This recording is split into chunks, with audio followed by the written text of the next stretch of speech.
কারা কারা আমার আজকে নতুন ক্লাস করতেছেন বা কার কততম ক্লাস? হ্যাঁ, একটু দেখি ভাইদের, হ্যাঁ ভাইদের বোনদের কাছাকাছি আগে শেয়ার করা ছাড়া কোনো একটু আমাকে কনফার্ম করেন যে হচ্ছে আপনারা হচ্ছে আমার কথা শুনতেছেন কিনা এবং বোর্ড দেখা যাচ্ছে কিনা। একটু আমাকে একটু কমেন্ট করেন, হ্যাঁ, যে সবকিছু ঠিকঠাক আছে কিনা। হ্যাঁ, তাহলে হচ্ছে আমরা শুরু করব আর কি। হ্যাঁ, আচ্ছা আচ্ছা, অনেকে জয়েন করছেন, আমাকে একটু কমেন্টে জানান যে সবকিছু ঠিক আছে কিনা। হ্যাঁ, আপনারা আমার কথা শুনতেছেন কিনা একটু কমেন্ট করবেন। এবং হচ্ছে যে কালকে ব্যাংকের পরীক্ষা, আর আজকের ক্লাসটা নট অনলি ফর ব্যাংক, আপনারা যারা সামনে নিবন্ধন পরীক্ষা দিবেন, প্রাইমারি পরীক্ষা দিবেন, হ্যাঁ সবার জন্য, হ্যাঁ ফর এভরিবডি এই ক্লাসটা খুবই গুরুত্বপূর্ণ। হ্যাঁ, আর যে কোনো চাকরির পরীক্ষার জন্য আপনার এই তথ্যগুলো অবশ্যই আপনাকে জানতে হবে আর কি, জানা উচিত আর কি। হ্যাঁ, সো হচ্ছে আজকে আমরা জিকে নিয়ে আলোচনা করব। ব্যাংক এবং আদার্স যে কোনো চাকরির পরীক্ষাতেই এই টপিক থেকে সব সময় মানে এই জিনিসগুলো আপনাকে জানতে হবে আর কি। আপনি যেই পরীক্ষায় দেন বাংলাদেশের জব মার্কেটে, আপনি যেই পরীক্ষায় দিতে যান না কেন, এই জিনিসগুলো আপনাকে জানতে হবে। আচ্ছা, আমাকে একটু কমেন্ট করেন সব ঠিকঠাক আছে নাকি। আর আরেকটা বিষয় হচ্ছে আপনার কাছে যদি ক্লাসটা সেভ রাখতে চান, অর্থাৎ পরবর্তীতে যদি আপনি আবার দ্বিতীয়বার দেখার ইচ্ছা থাকে যে হচ্ছে আমি পরবর্তীতে যাতে আবার ক্লাসটা দেখতে পাই, তাহলে শেয়ার করা ছাড়া কোনো বিকল্প নাই। হ্যাঁ, সিক্রেট গ্রুপের যেমন যারা অ্যাডমিটেড ওখানে ক্লাস ভিডিও ওখানেই থাকে, বাট আমার এই পেজে প্রত্যেকদিন অনেক পোস্ট হয়, আপনার পেজে অন টাইমলাইন অনেক পোস্ট হয়। সো আপনি হারাই ফেলবেন, দেখবেন 2 দিন পরে এই ক্লাসটা আর খুঁজে পাবেন না। সো এটার একমাত্র সমাধান হচ্ছে আপনি শেয়ার করে আপনার নিজের টাইমলাইনে এটা সেভ করে রাখেন, তাইলে হচ্ছে আপনি 6 মাস পরেও খুঁজে পাবেন। হ্যাঁ, 6 মাস পরে আপনার টাইমলাইন স্ক্রল করলে আপনি খুঁজে পাবেন, না হলে কিন্তু খুঁজে পাবেন না আর কি। হ্যাঁ, আর আপনাদের বন্ধুদেরকে অবশ্যই মেনশন করে দেন, আপনার যারা বন্ধু আছে বান্ধবী আছে, হ্যাঁ অবশ্যই মেনশন করে দিবেন আর কি। হ্যাঁ, আমি কিছুটা হচ্ছে অসুস্থ আর কি। হ্যাঁ, কয়েকদিন যাবত ঠান্ডা জ্বর অ্যালার্জি জনিত সমস্যায় আছে আর কি। সো হচ্ছে ভয়েস হয়তো বা একটু কম লাউড হইতে পারে, আশা করি আপনারা সেটা বুঝে নেবেন আর কি। হ্যাঁ, আচ্ছা, আমি হচ্ছে আমার টপিকটা একটু লিখে দেই, আজকের টপিকটা। হ্যাঁ, এর মধ্যে হচ্ছে আপনারা একটু শেয়ার করে দেন, আর যাদের জন্য ক্লাস তাদেরকে আগে শেয়ার করে দিয়ে নেই। হ্যাঁ, এটা হচ্ছে পেইড গ্রুপ, পেইড ব্যাচের জন্য ক্লাসটা ছিল। আচ্ছা, সেখানে আগে শেয়ার করে দিয়ে নেই। ওকে, শেয়ার।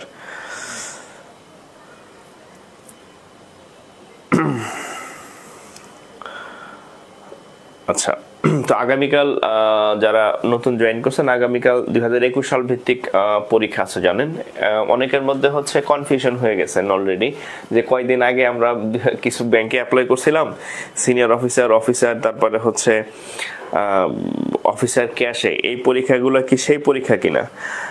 উত্তর হচ্ছে না, এইটা 2021 সাল ভিত্তিক পরীক্ষা। এটার আবেদন হয়েছে আরো 8-10 মাস, 1 বছর প্রায় কাছাকাছি আগে। হ্যাঁ, সো এটা আপনাদের জন্য না। গত কয়েকদিন আগে সিনিয়র অফিসার জেনারেল ক্যাশের যে অ্যাপ্লাই করছেন, ওইটা ছিল 2022 সাল ভিত্তিক। হ্যাঁ, ওটার পরীক্ষা এখনো হয় নাই, ওটার পরীক্ষা আরো পরে হবে আর কি। হ্যাঁ, সো হচ্ছে ভয়ের কিছু নাই, এটা আপনাদের মিসিং হওয়ার সুযোগ নাই আর কি। হ্যাঁ,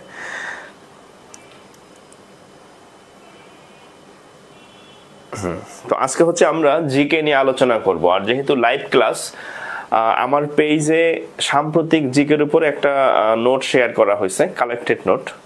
সো আপনারা ওগুলা হচ্ছে আপনারা চাইলে রিডিং করে অনেক কিছু পড়তে পারবেন। সো ক্লাস যেহেতু, এখানে ব্যতিক্রম কিছু পাবেন অবশ্যই। হ্যাঁ, ক্লাস মানেই হচ্ছে যেটা বইতে নাই ওই জিনিসগুলো পড়ানো, বাট আপনার এটা জানা উচিত এবং এখান থেকে প্রশ্ন হয়। ক্লাস মানেই হচ্ছে আপনার ব্যতিক্রম কিছু আপনার থাকতে হবে, নাইলে আপনি ক্লাস করে কি করবেন? আপনি তো সব বইতেই পড়তে পারেন, নীলখাতে বই পাওয়া যায় সব। হ্যাঁ, সো হচ্ছে আমি চেষ্টা করবো আপনাদের ইউনিক কিছু ইনফরমেশন দেওয়ার, যেগুলো হচ্ছে ব্যাংকের বলেন, ব্যাংকে তো লাগবেই, ব্যাংকে চাকরি করার জন্য এই জিনিসগুলো আপনার অবশ্যই লাগবে আর কি। হ্যাঁ, আর আদার চাকরির জন্য লাগবে। ব্যাংক জিকে, আচ্ছা, খাতা কলম নিয়ে রেডি হন। আজকে আমি যা যা বলবো সাথে সাথে নোট করে ফেলবেন আর কি। হ্যাঁ, এটাই নোট। আর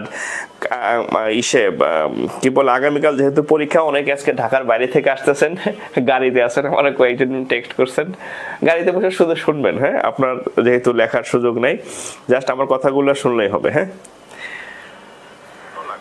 আচ্ছা তাহলে আমরা শুরু করি।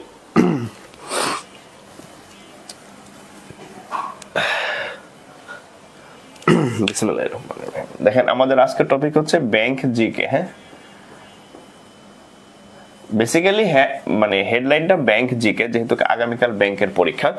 বাট আমি যেটা বললাম, যেহেতু সাধারণ জ্ঞানের আসলে কোনো মানে ধর্ম নাই যে এটা ব্যাংকের, ওটা বিসিএস এর, ওটা প্রাইমারি এর, সব পরীক্ষাতে আসে। তবে যেহেতু আগামীকাল ব্যাংকের পরীক্ষা আছে বা আগামীকাল নিবন্ধনও আছে, আমার যতটুকু নিবন্ধন না কিসের পরীক্ষা যেন আছে খুব সামনে আর কি, আগামীকাল না, তো সব জায়গায় কাজে দেবে ইনশাল্লাহ আর কি। হ্যাঁ, আচ্ছা ওকে, ওয়ালাইকুম আসসালাম। অনেকেই সালাম দিয়েছিলেন, সবার সাথে একসাথে ওয়ালাইকুম আসসালাম। ওকে, আচ্ছা দেখেন ব্যাংক জিকে। হ্যাঁ, আচ্ছা তো আপনারা যেহেতু ব্যাংকে চাকরির পরীক্ষা দিবেন, যারা নতুন জয়েন করছেন, কারা কারা নতুন জয়েন করছেন আমাকে একটু কমেন্ট করেন তো। কারা কারা হচ্ছে নিউ, মানে আজকে আমার প্রথম ক্লাস করতেছেন, একটু কমেন্ট করেন তো, একটু কমেন্টে দেখি কারা কারা আমার আজকে নতুন ক্লাস করতেছেন বা কার কততম ক্লাস। হ্যাঁ, একটু দেখি ভাইদের। হ্যাঁ, ভাইদের বোনদের। আর কে কোন জায়গা থেকে ক্লাস করতেছেন, হ্যাঁ কোন জেলা থেকে ক্লাস করতেছেন, হ্যাঁ কে কোন জেলা থেকে ক্লাস করতেছেন একটু দেখি আর কি, 1 মিনিট সময় নেই। হ্যাঁ, তারপর আমরা শুরু করি। আচ্ছা, এমডি মাহফুজ হচ্ছে আজকে ফার্স্ট, শ্রী রঞ্জিত ভাইজ্যপাল, আচ্ছা বেশ অনেকজন নতুন আছে, অনেকজন নতুন আছে, যাক আমার ভালো লাগলো আর কি। হ্যাঁ, তো আপনাদের অনেকজন নতুন আছেন।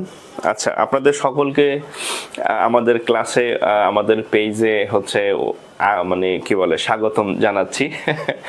আর আমার সাথে যারা হচ্ছে, আমার অনেক ভিডিও আছে, মোটিভেশনাল বলেন, ক্লাস রিলেটেড বলেন, ব্যাংক রিলেটেড। সো আপনারা আমার নাম জানেন, আমার নাম হচ্ছে মোহাম্মদ জাকির হোসেন, আর সবার কাছে জাকির স্যার হিসেবে পরিচিত আর কি। আর আমি বর্তমানে বিকেবিতে কর্মরত আছি। ব্যাংকে মোটামুটি 2-3টা ব্যাংকে চাকরি করার, কাজ করার সৌভাগ্য হয়েছে। তো আপনারা যাদের টার্গেট হচ্ছে ব্যাংক, যে ব্যাংকে আর ব্যাংকার হবেন, হ্যাঁ তাদের জন্য হচ্ছে আজকের মূল আয়োজন আর কি। হ্যাঁ, আগামীকাল পরীক্ষা 10টাতে। হ্যাঁ, আচ্ছা জাকির হোসেন আছে, আমার একজন কি বলে মিতা, অনুকূল চন্দ্র ভদ্র ভালুকা থেকে। ভালুকা আমি অনেকবার গেছি। হ্যাঁ, ভালুকাতে ভরাডোবা নামে একটা জায়গা আছে, ভরাডোবা একটা জায়গা আছে, ভালুকা শহরেও গেছে, আমার বন্ধুর বাসা ভালুকাতে। আচ্ছা, মুজিবুর রহমান ভাই সাভারে আছে গাড়িতে। আমি বললাম অনেকেই গাড়িতে আছেন যারা আগামীকালের পরীক্ষার জন্য ঢাকা আসতেছেন। জয়নাল আবেদিন হচ্ছে আচ্ছা পাবন নারায়ণগঞ্জ থেকে, আমার খুব পছন্দের এক ভাই। আচ্ছা যাক, ফরিদপুর থেকে আজ ফার্স্ট সিনথিয়া ইসলাম, আমার বাড়ি মাদারীপুর, আপনার বাড়ি ফরিদপুর, কাছাকাছি। আচ্ছা যাই হোক, তাহলে আমরা শুরু করি আর কি। হ্যাঁ, আচ্ছা তো দেখেন ব্যাংক জিকে, তো যেহেতু আমরা হচ্ছে বাংলাদেশের ব্যাংকে চাকরি করব, কোন ব্যাংকে চাকরি করব, বাংলাদেশের ব্যাংক। হ্যাঁ, বিডি ব্যাংক, বিডি ব্যাংকের মধ্যে একদম শুরু আর কি। হ্যাঁ, তাহলে প্রথমে হচ্ছে যে জিনিসগুলো আপনাদের সিকোয়েন্স অনুযায়ী আসবে, আমি আপনাদের ঠিক সিকোয়েন্স অনুযায়ী কিছু ইউনিক জিনিস বলে মানে আজকে ক্লাসে পাবেন, ইউনিক। হ্যাঁ, ইউনিক কিছু জিনিস পাবেন। হ্যাঁ, আমি বলবো না যে কালকের পৃষ্ঠা খুললে আপনি সব কমন পাবেন। হ্যাঁ, কারণ যারা চাকরি করেন বা চাকরি যাদের হবে বা অলরেডি হয়েছে বা মোটামুটি অভিজ্ঞতা আছে, তারা জানেন চাকরির পরীক্ষার কোনো সাজেশন হয় না। হ্যাঁ, চাকরির পরীক্ষার জন্য আপনার সবকিছুই পড়া লাগে, এবং আমি আজকে আপনাদেরকে যা পড়াবো এগুলো আপনার জানা উচিত, এবং এখান থেকে আপনার যদি লাক ভালো হয় আপনি কমন পেতে পারেন। আমি কখনোই বলি না যে এটা সাজেশন না, এগুলা আপনি চাকরির পরীক্ষার হলে ঢোকার সময় এগুলো আপনার জানা উচিত। তারপরে এখান থেকে কপাল ভালো হলে কমন পড়বেন, এবং আমি যেই কোশ্চেনগুলো আপনাদেরকে বলবো ম্যাক্সিমামই কোনো না কোনো পরীক্ষাতে আসছে। আচ্ছা তো দেখেন, আমাদের প্রথম যে ইয়াটা আমাদেরকে জানতে হবে, দেখেন প্রথমে হচ্ছে আমরা চাকরি করব কোথায়, বিডি মানে বাংলাদেশে। তাহলে আমাদের প্রথমে জানতে হবে বাংলাদেশের অর্থনৈতিক অবস্থা সম্পর্কে আর কি। হ্যাঁ, তো পৃথিবীতে পৃথিবীতে হচ্ছে অর্থাৎ বাংলাদেশের অর্থনীতি অবস্থা, অর্থনীতি বানান ভুল লিখছে মনে হয়। আচ্ছা, বাংলাদেশের অর্থনৈতিক ব্যবস্থা দেখেন, পৃথিবীতে মোটামুটি বেশ কয়েক ধরনের অর্থনৈতিক ব্যবস্থা প্রচলিত আছে এখন, বাট দুইটা হচ্ছে মেজর। হ্যাঁ, মেজর একটা হচ্ছে আপনার পুঁজিবাদী। হ্যাঁ, বলেন তো পুঁজিবাদী। হ্যাঁ, একটা হচ্ছে পুঁজিবাদী অর্থনৈতিক ব্যবস্থা, আর একটা হচ্ছে সমাজতান্ত্রিক। আচ্ছা, আজকে হচ্ছে আপনাদের থেকে আমি অনেকগুলা কোশ্চেন মানে উত্তর আপনাদের কাছ থেকে নিব এবং উত্তর বলে দিব। হ্যাঁ, আপনাদের পার্টিসিপেশনের, যেহেতু আজকে সাধারণ জ্ঞানের ক্লাস, আপনাদের পার্টিসিপেশন যত ভালো হবে আপনাদের জন্য তত মঙ্গল।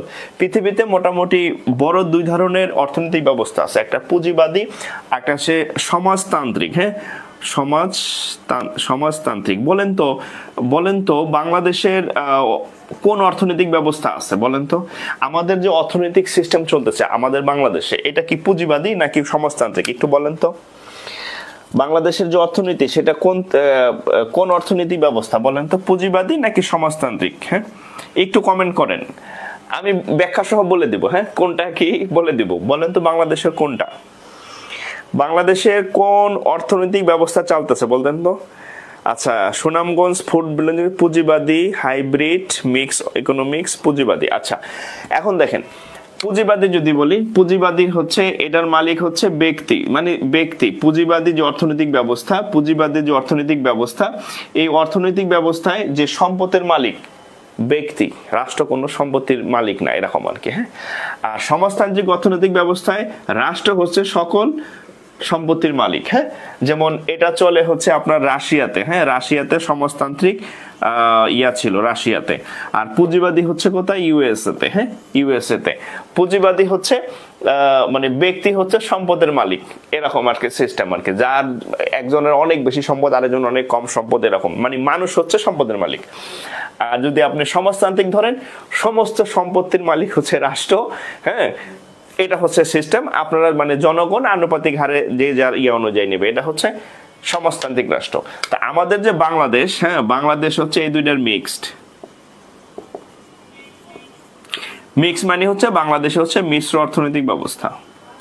বাংলাদেশের যে অর্থনৈতিক ব্যবস্থা সেটা হচ্ছে কি মিশ্র অর্থনীতি ব্যবস্থা। তাহলে আপনাকে যদি এটা কিন্তু আপনাকে ভাইবাতেও জিজ্ঞেস করতে পারে যে বাংলাদেশের যে অর্থনৈতিক ব্যবস্থা সেটা কি ধরনের অর্থনৈতিক ব্যবস্থা, তাহলে একটু লিখে নেবেন যে বাংলাদেশের যে অর্থনৈতিক ব্যবস্থা সেটা হচ্ছে মিক্সড অর্থনৈতিক ব্যবস্থা। এটা কি এখানে ব্যক্তি মালিকানাধীনও আছে, আবার হচ্ছে রাষ্ট্র মালিকানাধীনও আছে। আপনার যেমন নিজের বাড়ি আছে, নিজেদের বাড়ি আছে, বাবার বাড়ি আছে, আপনার বাড়ি আছে, এটা বাংলাদেশে কিন্তু অ্যাভেলেবেল। আবার রাষ্ট্রের অনেক কি অনেক প্রতিষ্ঠানের মালিক হচ্ছে রাষ্ট্র, এই যে মানে গভর্নমেন্ট ব্যাংক আছে, গভর্নমেন্ট প্রতিষ্ঠান আছে, অর্থাৎ এখানে ব্যক্তি এবং রাষ্ট্র দুই মালিকানাধীন জিনিসপত্র মানে প্রতিষ্ঠান এখানে অ্যাভেলেবেল। সো বাংলাদেশ হচ্ছে কি মিক্সড অর্থনৈতিক ব্যবস্থা। হ্যাঁ, বাংলাদেশের যে অর্থনীতি সেটা হচ্ছে মিক্সড অর্থনৈতিক ব্যবস্থা। আচ্ছা, না সমাজতান্ত্রিক না, আর হচ্ছে পুঁজিবাদীও না, এটা হচ্ছে মিশ্র অর্থনৈতিক ব্যবস্থা। ঠিক আছে। আচ্ছা, আরেকটা কোশ্চেন খুব বেশি আসে দেখেন, তাহলে এটা একটু লিখে নেবেন যে বাংলাদেশের যে অর্থনৈতিক ব্যবস্থা সেটা হচ্ছে পুঁজিবাদী অর্থনৈতিক ব্যবস্থা।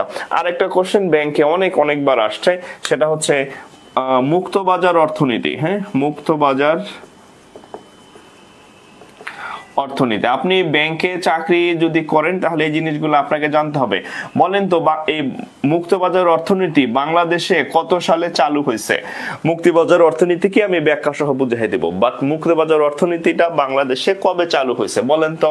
এটা ব্যাংকের পরীক্ষায় অনেকবার আসছে, একাধিকবার অনেক ব্যাংকের পরীক্ষাতে আসছে যে মুক্তবাজার অর্থনীতি কি এবং বাংলাদেশে এটা কবে চালু হয়েছে। একটু আমি অপশন দিব কিনা? আচ্ছা, আমি একটু অপশন দিই। হ্যাঁ, বলেন, দেখেন 1990, 1991, 1992, 1993। জান অপশন দিয়ে দিলাম। মুক্তবাজার অর্থনীতি কি বাংলাদেশে কবে চালু হয়েছে বলেন তো? আচ্ছা, আপনাদের পার্টিসিপেশন করলে বেশি মনে থাকবে। হ্যাঁ, আমি উত্তর দিয়ে দিচ্ছি। আচ্ছা, 1991 1 জানুয়ারি। আচ্ছা, ঠিক আছে, তাহলে অনেকেরই উত্তর হয়েছে এটা হচ্ছে 1 জানুয়ারি। হ্যাঁ, 1 জানুয়ারি অর্থাৎ 1 জানুয়ারি। হ্যাঁ, 1 জানুয়ারি 1991 সালে হচ্ছে মুক্তবাজার অর্থনীতি চালু হয়েছে। এখন আপনাদেরকে প্রশ্ন জাগতে পারে মুক্তবাজার অর্থনীতি আবার কি? Open market. হ্যাঁ, এটা হচ্ছে মুক্তবাজার অর্থনীতি হচ্ছে সমস্ত পৃথিবীর, অর্থাৎ সমস্ত পৃথিবীর যে মার্কেট, মার্কেট মানে হচ্ছে বাণিজ্যিক মার্কেট। হ্যাঁ, এই মার্কেট মানে নিউ মার্কেট না।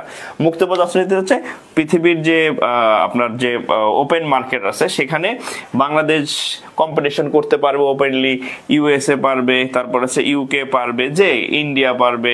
হ্যাঁ, অর্থাৎ এখানে নির্দিষ্ট কোনো ব্যারিয়ার নাই। হ্যাঁ, ব্যারিয়ার নাই, এখানে কম্পিটিশন থাকবে, একাধিক ক্রেতা থাকবে। হ্যাঁ, মানে এরকম আর কি বিভিন্ন, অর্থাৎ সব দেশ ওপেনলি হচ্ছে তারা মার্কেটে পার্টিসিপেট করবে আর কি, যে যার ইয়া অনুযায়ী। হ্যাঁ, ঠিক আছে। তো বাংলাদেশে এই মুক্তবাজার অর্থনীতি চালু হয় 1991 সালে বাংলাদেশের মুক্তবাজার অর্থনীতি চালু হয় এবং 1 জানুয়ারি, তাহলে একটু লিখে নেন, বাংলাদেশের মুক্তবাজার অর্থনীতি চালু হয় 1991 সালের 1 জানুয়ারি। হ্যাঁ, 1991 সালে 1 জানুয়ারি আর কি। আচ্ছা, আরেকটা কোশ্চেন দেখেন, বেইল আউট। আমি বলছি যে আপনাদের হচ্ছে ব্যতিক্রম কিছু জিনিস ক্লাসে পাবেন, যেটা হচ্ছে আপনি সচরাচর শুনবেন না, বইতেও খুব একটা পাবেন না, রেয়ার। হ্যাঁ, বেইল আউট, বেইল আউট এটা একটা ওয়ার্ড, বিশেষ টাইপের একটা ওয়ার্ড। প্রশ্ন আসে যে বেইল আউট কিসের সাথে মানে সম্পর্কিত? হ্যাঁ, বেইল আউট শব্দটি, বেইল আউট শব্দটি কিসের সাথে সম্পর্কিত, মানে কিসের সাথে সম্পর্কিত? বেইল আউট শব্দটি কিসের সাথে সম্পর্কিত? সাধারণ জ্ঞানের আপনি অনেক ক্লাস পাবেন, বাট ব্যাংক রিলেটেড সাধারণ জ্ঞান কিন্তু আপনি পাবেন, বাট স্পেসিফিক বেশ কিছু টেকনিক্যাল টার্ম আছে, এগুলা কিন্তু আপনি অ্যাভেলেবেল পাবেন না, বাট পরীক্ষায় আসে। তাহলে দেখেন, এই যে বেইল আউট একটা শব্দ লিখলাম, বলছে বেইল আউট শব্দটির সাথে কিসের সাথে জড়িত। ধরেন আমি লিখলাম একটা হচ্ছে যুদ্ধ। হ্যাঁ, যুদ্ধ দেখলাম, তারপর হচ্ছে ধরেন নির্বাচন। হ্যাঁ, নির্বাচন, তারপর আর কি কি আছে, আর কয়েকটা অপশন আপনাদেরকে দেই।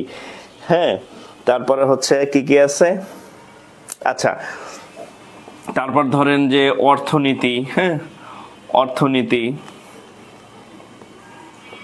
তারপরে ধরেন রাজনীতি। হ্যাঁ, এরকম একটা ইয়া দিলাম, 1 2 3 4 চারটা অপশন। বেইল আউট একটা ওয়ার্ড, এটা অনেকবার পরীক্ষাতে আসছে। আমি আপনাদের এরকম কিছু বলবো না যা পরীক্ষায় আসে না। হ্যাঁ, যেগুলো পরীক্ষায় আসে, আসছে এবং আসবে, ওইগুলাই আপনাদেরকে একটু আলোচনা করে দিচ্ছি আমি। বেইল আউট শব্দটি কিসের সাথে সম্পর্কিত? কি কি অপশন দিচ্ছেন দেখি।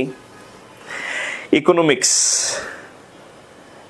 আচ্ছা, ওই যে শোভন ভাই বলছে যে রাজশাহী বিশ্ববিদ্যালয়ে এই ইউনিটে এই কোশ্চেনটা আসছে। হ্যাঁ, দেখছেন অবস্থা, বেইল আউট কিসের সাথে সম্পর্কিত? এগুলো not only university admission test, আপনি চাকরির পরীক্ষা তো এটা আসে, ব্যাংক রিলেটেড বিশেষ করে। হ্যাঁ, সো এটা কিন্তু ওই যে এক ভাই বলছে এটা রাজশাহী বিশ্ববিদ্যালয়ের পরীক্ষা অলরেডি চলে আসছে। হ্যাঁ, আচ্ছা, তো দেখেন বেইল আউট কিসের সাথে সম্পর্কিত? বেইল আউট হচ্ছে অর্থনীতির সাথে সম্পর্কিত, মানে ইকোনমিক্সের সাথে সম্পর্কিত। আচ্ছা, তাহলে বেইল আউট আসলে বিষয়টা কি? আমরা দেউলিয়া নাম একটা শব্দ বাংলাতে বলি, দেউলিয়া। হ্যাঁ, দেউলিয়া এই শব্দটার সাথে আমরা পরিচিত। দেউলিয়া কি জিনিস? ধরেন কিছুদিন আগে শ্রীলঙ্কা একটা দেশ, সেটা দেউলিয়া হইতে যাইতেছিল, অর্থাৎ তার অর্থনৈতিক অবস্থা সবকিছু একদম কলাপস হয়ে গেছিল। তারপর এর আগে গ্রিস নামে একটা দেশ আছে, আপনারা জানেন ইউরোপের, ওটা আরো আগে, বেশ আগে, মনে হয় 8-10 বছর বা এরকম হবে। তখন গ্রিসের অবস্থা খুব খারাপ ছিল, অর্থনৈতিক অবস্থা, দেশটা দেউলিয়া হয়ে গেছে। আবার আমাদের দেশে দেখবেন অনেক প্রতিষ্ঠান আছে, যখন তার লস দিতে দিতে অবস্থা খারাপ হয়ে যায়, তখন দেউলিয়া ঘোষণা করে থাকে। অর্থাৎ অর্থনৈতিকভাবে, ইকোনমিক্যালি যখন কোনো একটা প্রতিষ্ঠান বা কোনো একটা রাষ্ট্র বা যাই বলি, যখন সে একদম মানে আউট হয়ে যায়, ব্রেন নষ্ট বা হচ্ছে একদম মানে কি বলে এটা, ওয়াস্টেজ হয়ে যায়, অর্থাৎ দেউলিয়া হয়ে যায়, তখন হচ্ছে এটাকে বলা হয় বেইল আউট। হ্যাঁ, যে ওইটা বেইল আউট হয়েছে, এটা একটা বিশেষ ওয়ার্ড, ইকোনমিক্যাল ওয়ার্ড, এটার অর্থ হচ্ছে অর্থনীতির সাথে সম্পর্কিত। তাহলে একটু অবশ্যই লিখে নেবেন যে দেউলিয়া শব্দটি কিসের সাথে সম্পর্কিত? এটা হচ্ছে অর্থনীতির সাথে সম্পর্কিত আর কি, ঠিক আছে, একটু লিখে নেন।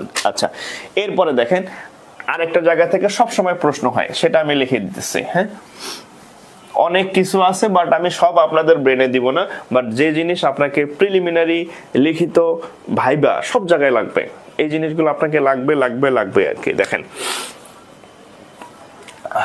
GNI, বলেন তো GNI কি জিনিস? অনেক পরীক্ষাতে আসছে ব্যাংকে। GNI নাম শুনছেন কখনো? GNI নাম শুনছেন কখনো?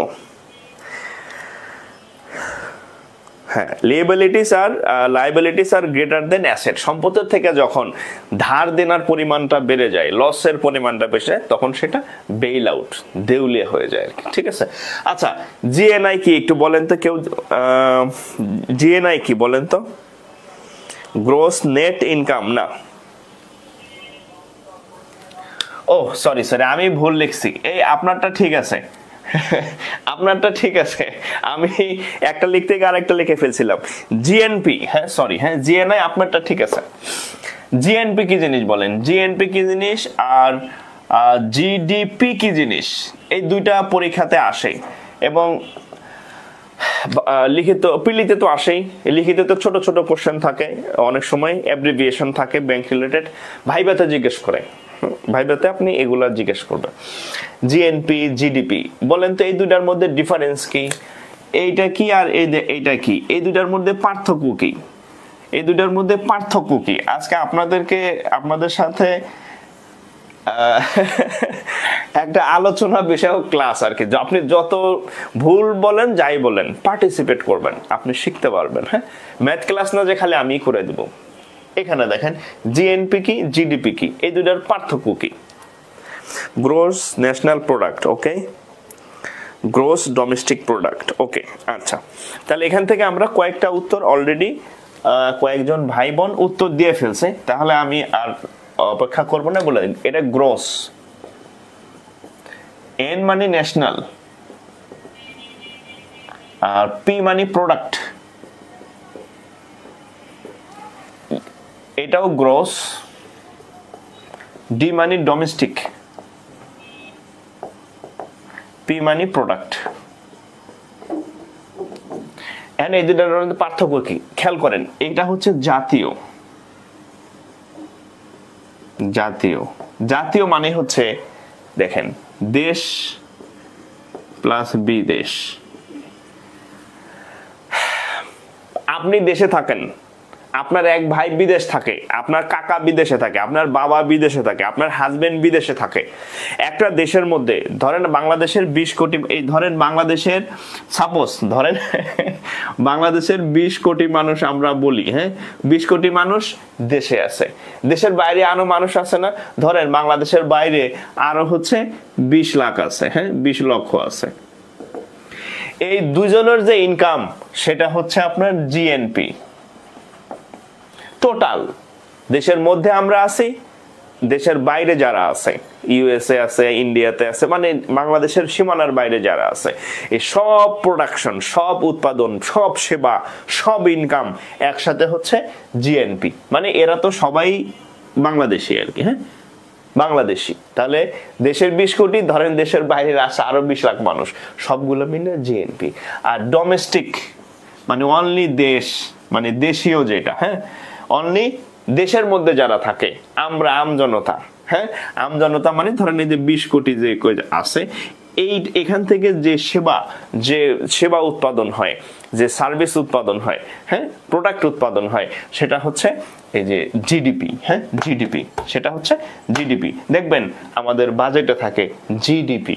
জিডিপি মানে আমাদের বাংলাদেশের যে আয়তন আছে, বাংলাদেশের যে আয়তন আছে, এই ম্যাপ আছে, এই ম্যাপের মধ্যে মোটামুটি যারা থাকে, ম্যাপ ভালো হয় নাই, ধরেন এই বাংলাদেশের টেকনাফ থেকে তেতুলিয়া, এর মধ্যে যারা থাকে এরা হচ্ছে জিডিপি। আর এটার সাথে এটা বাংলাদেশ, এটা সহ বাইরে যেটা থাকে সেটা হচ্ছে জিএনপি। শুধু জিডিপি মানে হচ্ছে এই দেশের মধ্যে, আর জিএনপি মানে হচ্ছে এই দুইটাই, দেশ এবং দেশের বাইরে। ঠিক আছে, একটু তুলে ফেলেন, তাহলে ভাইভাতে অবশ্যই পারবেন, ভাইভাতে অবশ্যই পারার কথা। আচ্ছা, আমার পড়া কি বুঝতেছেন? আমার পড়া কি বুঝতেছেন? একটু কমেন্ট করেন, হ্যাঁ আমি চেষ্টা করতেছি আপনাদেরকে যাতে এমন ভাবে ব্রেনে দিয়ে দেয়ার যাতে ওটা মুখস্থ করতে না হয়। আমার ক্লাসের পড়া যদি আপনার বাসায় পড়তে হয় তাহলে আমি ব্যর্থ। হ্যাঁ, আমি এরকম ভাবে চেষ্টা করি আপনার ব্রেনে দেওয়ার যাতে এটা বাসায় আর পড়া না লাগে। হ্যাঁ, চেষ্টা করতেছি ওইভাবে দেওয়ার।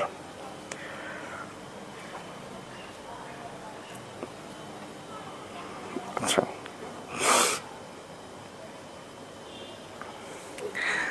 আচ্ছা, ওকে, অনেক সুন্দর ক্লাস বলছে কয়েকজন। ওকে, তাহলে আমরা দুটা জিনিস শিখলাম, জিডিপি, জিএনপি। একসাথে আপনার প্রিলি রিটেন ভাইবার প্রিপারেশন হয়ে যাচ্ছে, ব্যাংক রিলেটেড বিশেষ করে, বা আদার্স যে কোনো। আপনি বিসিএস এর ভাইবা দিতে যাবেন, ওইখানে আপনার জিডিপি, জিএনপি জিজ্ঞেস করবে যে দুটার মধ্যে ডিফারেন্স কি। প্রাইমারির ভাইবা দিবেন, এখানেও জিজ্ঞেস করবে। ব্যাংকের ভাইবা দিবেন, হট টপিক জিজ্ঞেস করে আর কি। ঠিক আছে, আচ্ছা, এরপর দেখেন মাথা পিছু আয়।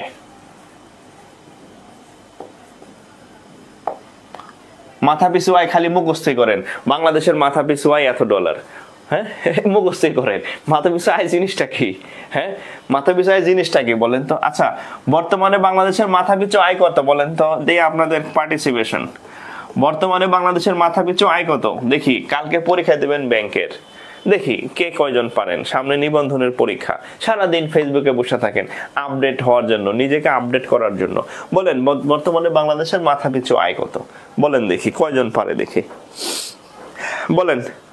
সারাক্ষণ যে ফেসবুকে পড়ে থাকেন যে আমি আপডেট থাকার জন্য ফেসবুকে আছি, বলেন দেখি কি আপডেট আপনার কাছে আছে। বলেন বলেন, মাথা পিছু আয় বলেন বলেন। আপনারা মোটামুটি 350+ জন ক্লাস করতেছেন, কমেন্ট সংখ্যা খুব কম, কমেন্ট সংখ্যা খুব কম।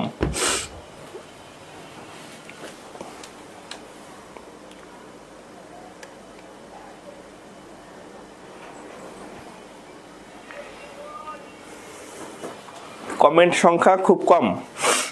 আচ্ছা, যাই হোক, 2765 মার্কিন ডলার। আচ্ছা, যাক, কয়েকজন পারছে, মান সম্মান বাঁচাইছেন। কত? 2765। হ্যাঁ, যারা জানতেন না আগামীকাল পরীক্ষা দিবেন, আগামী সপ্তাহে পরীক্ষা দিবেন, প্রত্যেক সপ্তাহে পরীক্ষা হয়, জেনে নেন। বর্তমানে বাংলাদেশের মাথা পিছু আয় 2765 মার্কিন ডলার। ঠিক, এখন আপনার প্রশ্ন দেখতে, মাথা পিছু আয় কি, এটা কেমনে? আমরা গড় নির্ণয় করি না? গড় আমরা ছোটবেলায় কি নির্ণয় করতাম? গড় নির্ণয় করতাম না? গড় কেমনে নির্ণয় করে বলেন তো? আমরা গড় নির্ণয় করতাম না, উপরে হচ্ছে মোট মানে যত মানে গুলা আছে সমষ্টি, সাথে নিচের সংখ্যা দিয়ে ভাগ করতাম। তাইলে আমাদের এই মাথা পিছু আয় নির্ণয় করাও এক ধরনের গড়। সেটা হচ্ছে এই যে আমরা জিএনপি করছি না, জিএনপি মানে মোট জাতীয় আয়। হ্যাঁ, মোট জাতীয় আয় ভাগ হচ্ছে জনসংখ্যা, ভাগ হচ্ছে জনসংখ্যা। অর্থাৎ আমাদের যে 2765 মার্কিন ডলার, আমাদের মোট যে জাতীয় আয়, তাতে হচ্ছে আমাদের জনসংখ্যা দিয়ে ভাগ করলেই যে এটা আসে। হ্যাঁ, এটা কত ডলার? এটা ডলার চিহ্ন। হ্যাঁ, 2765 ডলার, 2700। আচ্ছা, আপনাদের সাথে একটা ইম্পর্টেন্ট জিনিস শেয়ার করবো আজকে, মজার জিনিস। হ্যাঁ, এটা একটু তুলবেন। হ্যাঁ, এই ডলারের কথা মনে পড়লো, ডলারের কথা মনে পড়ছে, এই জন্য বলতেছি আর কি। হ্যাঁ, আচ্ছা, ডলারের কথা মনে হয়েছে এই জন্য বলতেছি। দেখেন,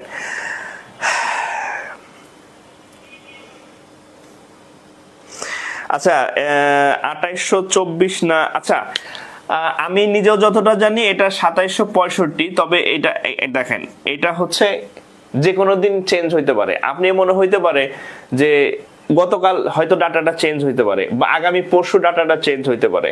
আপাতত যেটা আমি জানি 2765।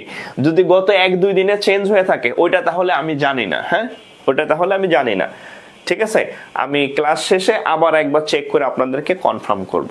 ঠিক আছে, কারণ এটা এনি টাইম, একদিন বা হচ্ছে 2 দিনে পরিবর্তন হইতে পারে। হ্যাঁ, এই ডাটাগুলো হচ্ছে এরকম এনি টাইম। হ্যাঁ, বাংলাদেশের রিজার্ভের পরিমাণ, মাথা পিছু আয়ের পরিমাণ যে কোনো সময় চেঞ্জ হয়ে যেতে পারে। ঠিক আছে, আচ্ছা,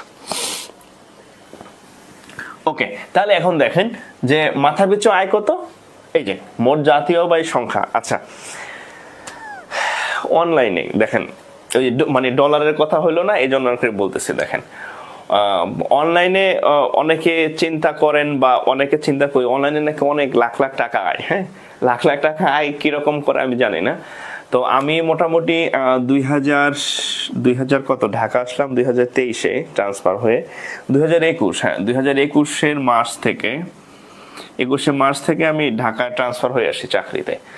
তো সেখান থেকে এই যে এখন হচ্ছে 2024-এর মার্চ, 2024-এর মার্চ একদম ফুললি 3 বছর। হ্যাঁ, 3 বছর যাবত আমি অনলাইনে ক্লাস নেই। হ্যাঁ, কত ক্লাস নিছি, হাজার হাজার ক্লাস নিছি, মানে যদি গুনি এত এত এত ফ্রি ক্লাস নিছি, ওপেন ক্লাস, বিভিন্ন ব্যাংকের বিসিএস এর ম্যাথ, হাবিজাবি, ফোকাস রাইটিং, অনেক ক্লাস নিছি। তো মানে আমার ধারণা ছিল মানে অনলাইনে নাকি ইনকাম। তো এই 3 বছরে, হ্যাঁ এই 3 বছরে এই ফেসবুক থেকে শুনছি যে ইনকাম নাকি হয় মানুষের।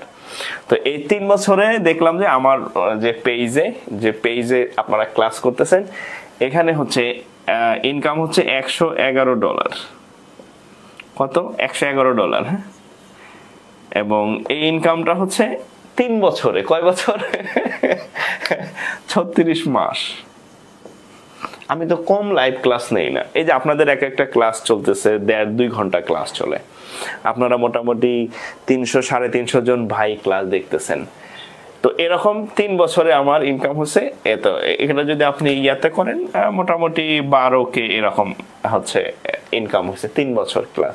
তাহলে আপনি চিন্তা করেন মাসে তো 10 টাকা মনে হয় নাই, 10 টাকা বা 100 টাকা মনে হয় মাসে ইনকাম হয় নাই। হ্যাঁ, ঠিক আছে। সো হচ্ছে এখানে আহামরি ওরকম মানে যদি আপনারা মানে বলে যে এই ইনকাম ও ইনকাম, আসলে আমি দেখলাম যে না, এটা অনেকটা কেউ হয়তো বাড়ায় বলে বা এরকম 2-4 জন ব্যতিক্রম থাকতে পারে, তাদের ইউটিউব বা ওরকম আসলেই হয়তো অনেক বেশি ইনকাম। বাট আমি দেখলাম যে 3 বছরে এই আর কি। আচ্ছা, ওকে, আচ্ছা আমরা পরবর্তী আরেকটা এসে যাই। দেখেন খুব ইম্পর্টেন্ট একটা জিনিস, দেখেন অর্থ বছর। হ্যাঁ, অর্থ বছর দেখেন আমাদের, আপনারা যখন চাকরি করবেন, যখন আপনি গভর্নমেন্ট এমপ্লয়ি হবেন, দেখেন অর্থ বছর বাংলাদেশের, হ্যাঁ বাংলাদেশের, আমি বলছি যে ক্লাসে অবশ্যই আপনি ব্যতিক্রম কিছু পাবেন যেটা সচরাচর আপনি পাবেন না। বাংলাদেশের অর্থ বছর কি দেখেন, আমাদের নর্মাল বছর শুরু হয় জানুয়ারির 1 তারিখে। হ্যাঁ, জানুয়ারির 1 তারিখ থেকে বছর শুরু হয়। হ্যাঁ, আর বাংলা বছর শুরু হয় কবে? পহেলা বৈশাখ। বাংলাদেশ যদি আপনি বলি পহেলা বৈশাখ। হ্যাঁ, পহেলা বৈশাখ।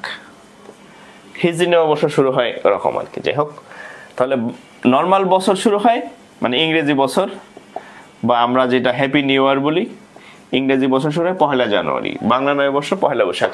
বলেন তো বাংলাদেশের অর্থ বছর শুরু হয় কবে? বাংলাদেশের অর্থ বছর শুরু হয় কবে দেখি? সরকারি চাকরি করবেন, ব্যাংকে করবেন বা যেখানেই করেন, বলেন তো বাংলাদেশের অর্থ বছর কবে চালু হয়?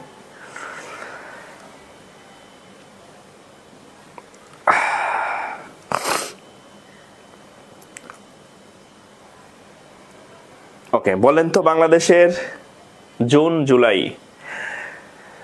সানবীর হাসান সাব্বির, আচ্ছা সুমন আহমেদ আরিফ, জুন জুলাই 1 থেকে 23 জুন। আচ্ছা জুন থেকে জুলাই একটা বলেন কবে শুরু হয়? এখানে একদিন শুরু হয় না, একটা ডেট বলেন ওই দিন শুরু হয়। আচ্ছা জুন জুলাই, বুঝছি। দেখেন বাংলাদেশের অর্থ বছর শুরু হয় পহেলা জুলাই, শেষ হয় 23 জুন। এখানের সাথে আরেকটা জানতে ইয়া করতেন, পাকিস্তানেরও একই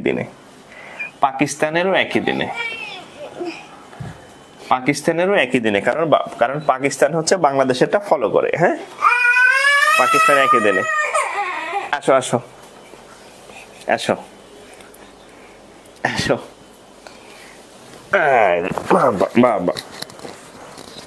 আচ্ছা আচ্ছা, তাহলে বাংলাদেশের অর্থ বছর শুরু হয় 1 জুলাই থেকে 30 জুন, আর পাকিস্তানেরও সেম। হ্যাঁ, পাকিস্তানেরও সেম, একই দিনে হচ্ছে শুরু হয়। ওকে, আচ্ছা, বাবু আসলো, আইসা আমার মাইক্রোফোন নিয়ে গেল। ওকে, তাহলে এখন দেখেন, আপনারা যখন চাকরি করবেন তখন আপনাদের দেখবেন বেতন যে বাড়ে না বছরে, যে বেতন বাড়ে, হ্যাঁ, বেতন বৃদ্ধি, ইনক্রিমেন্ট যাই বলেন, সব হচ্ছে এই 1 জুলাই হবে। এই জানুয়ারিতে হবে না, এই 1 বৈশাখও হবে না, ঠিক আছে? কারণ অর্থ বছর শুরু হয় 1 জুলাই থেকে। আপনাদের প্রত্যেক বছর গভর্নমেন্ট যে বেতন, সেটা হচ্ছে 5% ইনক্রিমেন্ট হয়। কয় পার্সেন্ট? 5%। আপনাদের একটু বলেই, হ্যাঁ, তা আপনাদের প্রত্যেক বছর 5% হচ্ছে বেতন বাড়বে, এবং সেটা হচ্ছে কবে হয়?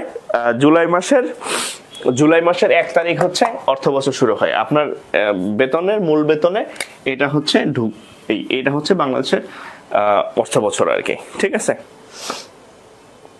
ওকে, তাহলে এখন দেখেন, এটা আসতে পারে যে এটা কিন্তু অনেকবার আসছে যে বাংলাদেশের অর্থনৈতিক ইয়া কত, এত জুন। আচ্ছা, সাথে ভারতেরটাও লিখে রাখতে পারেন। হ্যাঁ, ভারতের বলে তো কেউ জানেন কিনা দেখি, ভারতের অর্থ বছর কত থেকে কত কেউ জানেন কিনা দেখি, একটু কমেন্ট করেন যদি জানেন। ভারতেরটা জানলে কমেন্ট করেন।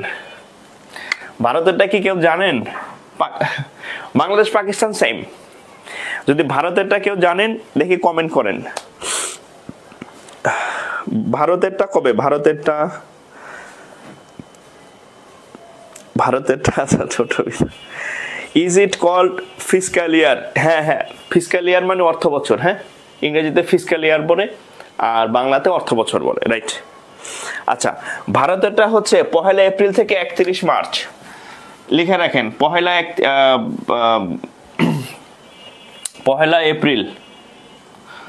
ভারতেরটা 1 এপ্রিল থেকে 31 মার্চ। 31 মার্চ।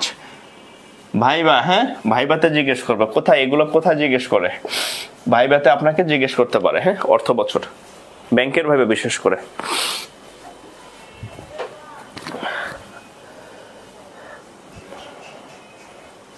হ্যাঁ, 1 এপ্রিল থেকে 31 মার্চ এটা হচ্ছে ইন্ডিয়ার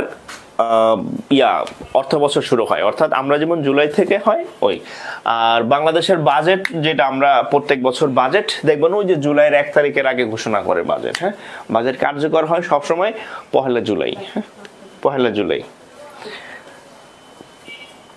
ওকে, 1 জুলাই। হ্যাঁ, আচ্ছা, এবার দেখেন,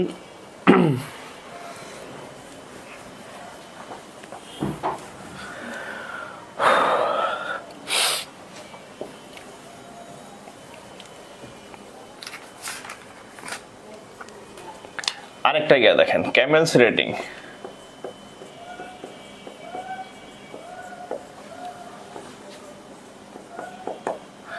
ক্যামেলস রেটিং বলেন তো কি এটা? ক্যামেলস রেটিং কিসের সাথে সম্পর্কিত?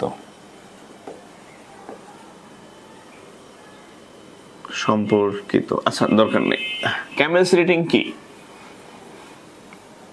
What is CAMELS rating? কে বলতে পারেন?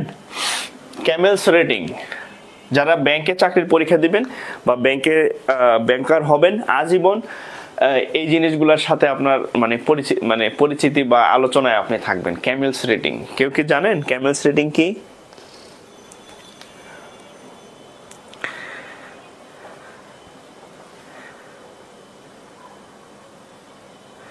জলবায়ু না, জলবায়ু না,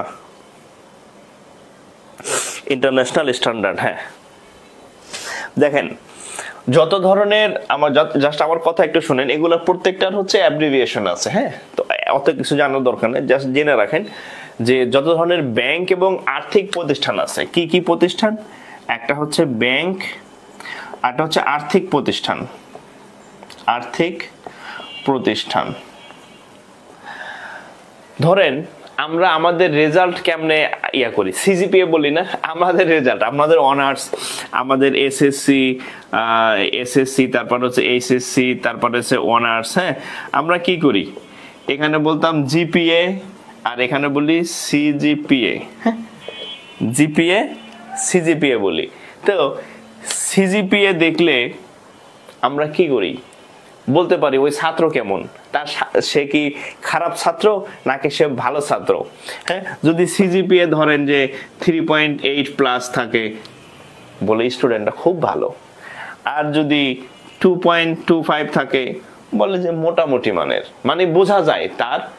তো এরকম ব্যাংক এবং আর্থিক প্রতিষ্ঠান যেগুলো আছে দেশের বাইরে যেখানে বলেন, তাদের পারফরমেন্স, তাদের হচ্ছে অবস্থানটা কিরকম, তাদের আর্থিক স্টেবিলিটিটা কিরকম, হ্যাঁ পারফরমেন্স কিরকম, সত্য কথা মানে স্বাস্থ্যটা কিরকম, সেটা হচ্ছে এই ক্যামেলস রেটিং নামে হচ্ছে যে একটা সূচক আছে, এই ক্যামেলস রেটিং সূচকের মাধ্যমে সেটা ইয়া হয়, মানে বোঝা যায় যে ব্যাংকটা কোন ক্যাটাগরির, এটা কি দুর্বল ব্যাংক, মিডিয়াম ব্যাংক নাকি সবল ব্যাংক, কোন ক্যাটাগরির ব্যাংক। হ্যাঁ ক্যাপিটাল, অ্যাসেট ম্যানেজমেন্ট, আর্নিংস, হ্যাঁ এই যে আনোয়ার ভাই বলছে capital, asset management, earnings, liquidity, হ্যাঁ এরকম অনেকগুলো সূচকের হচ্ছে কম্বিনেশন হচ্ছে ক্যামেলস রেটিং, আসে পরীক্ষাতে। হ্যাঁ যা লিখে রাখেন, শুধু এতটুকু লিখে রাখেন, ক্যামেলস রেটিং কি, এটা হচ্ছে ব্যাংক এবং আর্থিক প্রতিষ্ঠানের, হ্যাঁ ব্যাংক এবং আর্থিক প্রতিষ্ঠানের কি ইয়ে করে আপনার অবস্থা, হ্যাঁ মানে কি অবস্থায় আছে সেটা নির্ধারণ করে এই ক্যামেলস রেটিং। হ্যাঁ একটু তুলে রাখেন, এতে বেশি কিছু লাগবে না। ওকে,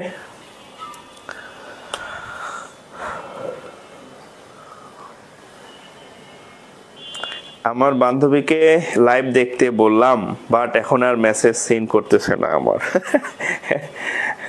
সমস্যা নাই, আপনি চাকরি পাইলে দেখবেন বান্ধবী, তখন আর বান্ধবীর আপনি হচ্ছে করবেন না, কি বলে সিন করবেন না। হ্যাঁ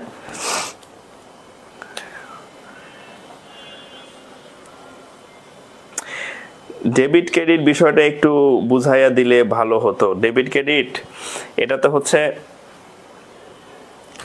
ডেবিট ক্রেডিট, সারাদিন ডেবিট ক্রেডিট করি ব্যাংকে, কিন্তু হচ্ছে যে আচ্ছা ঠিক আছে আমি ফাঁকে বুঝাই দেব, একটু সময় লাগবে। তো আজকে হচ্ছে যেহেতু কালকে পরীক্ষা আছে, আমি বেসিক কিছু জিনিস পড়াই দিই, আমি ফাঁকে বুঝাই দেবো না ডেবিট ক্রেডিট। হ্যাঁ আচ্ছা, তো এখন দেখেন, আচ্ছা তাহলে আমরা মোটামুটি ব্যাংকের মধ্যে ঢুকে গেছি, এখন আমাদের কয়েকটা জানা লাগবে, যে বিডি ব্যাংক সম্পর্কে কিছু তথ্য জানা লাগবে। হ্যাঁ বাংলাদেশ ব্যাংক, বাংলাদেশ ব্যাংক এই একদম আমরা মূল ইসে ঢুকে গেছি আর কি। হ্যাঁ বাংলাদেশ ব্যাংক, বলেন তো বাংলাদেশ ব্যাংকের প্রতিষ্ঠা কবে, বলেন তো বাংলাদেশের ব্যাংকের প্রতিষ্ঠা কবে, এর শাখা কয়টা, প্রতিষ্ঠা, শাখা, কাজ, প্রতিষ্ঠা কবে বলেন তো দেখি, কয়জন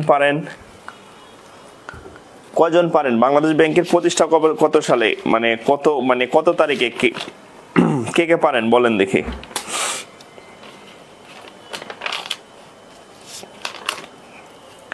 বাংলাদেশ ব্যাংকের প্রতিষ্ঠা কত তারিখে বলেন।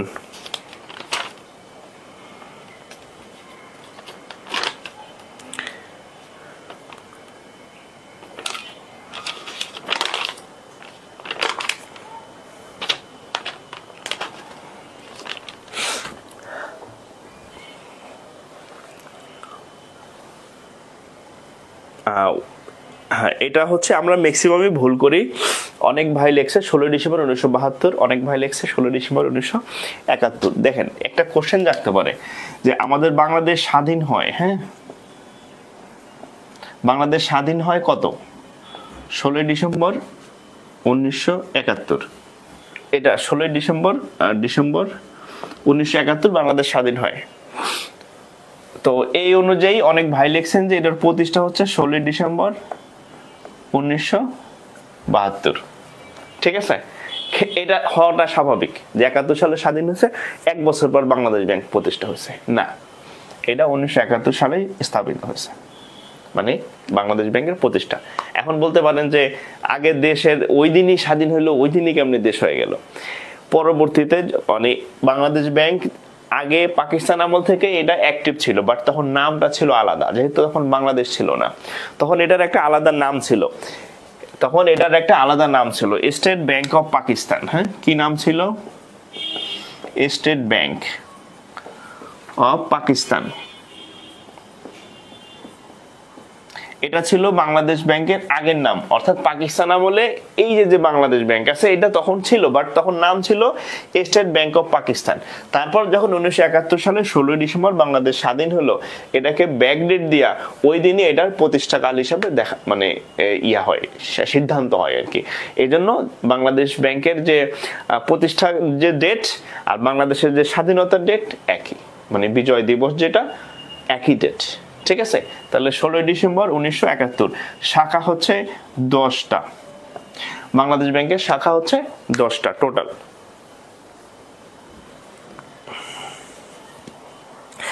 হ্যাঁ, শাখা 12টা আবার কই হইল? ইবাদুর রহমান আকাশ, আমি তো জানি 10টা না, 10টাই আমার যদি ভুল না হয়। হ্যাঁ, শাখা বাংলাদেশ ব্যাংকের শাখা খুব দ্রুত হয় না আর কি। হ্যাঁ, আচ্ছা, কাজ কি? বাংলাদেশ ব্যাংকের কি কি কাজ দেখেন, আপনারা যারা ব্যাংকে পরীক্ষা দিবেন ওখানে অনেকগুলো আসে যে নিচের কোনটি বাংলাদেশ ব্যাংকের কাজ, নিচের কোনটি বাংলাদেশ ব্যাংকের কাজ না। দেখেন, মুদ্রা নীতি, তারপর হচ্ছে নোট ছাপানো, নোট মানে টাকা, নোট বা টাকা আর কি। হ্যাঁ, ছাপানো বা টাকা সাপ্লাইয়ের যে কাজ। হ্যাঁ, তারপর হচ্ছে রিজার্ভ সংরক্ষণ,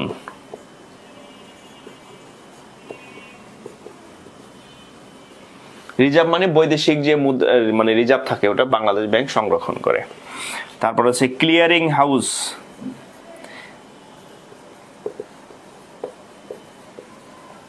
বা নিকাশ ঘর, এটার আরেকটা নাম হচ্ছে নিকাশ ঘর, বাংলাটা লিখে রাখেন, পরীক্ষায় রিটেনে প্রিলি 2 জায়গাতে আসে এটা। হ্যাঁ, নিকাশ ঘর, নিকাশ ক্লিয়ারিং হাউস বা নিকাশ ঘর। হ্যাঁ, তারপরে আর কি কি আছে?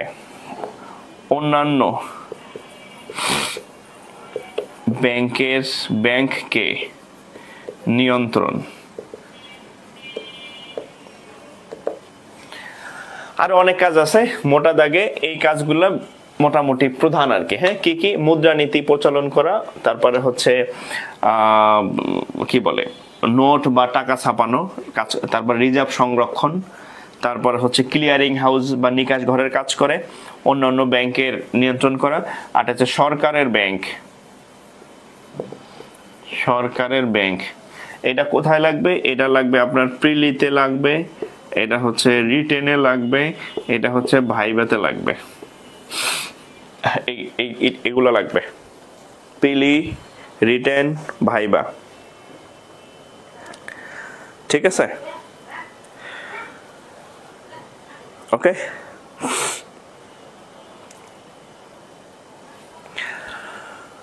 তাহলে একটু তুলে নেন যে বাংলাদেশ ব্যাংকের কি কি কাজ করে। হ্যাঁ, আচ্ছা, আরেকটা জিনিস আসছে পরীক্ষাতে, সেটা হচ্ছে বাংলাদেশ ব্যাংকের পরীক্ষা একাধিকবার আসছে,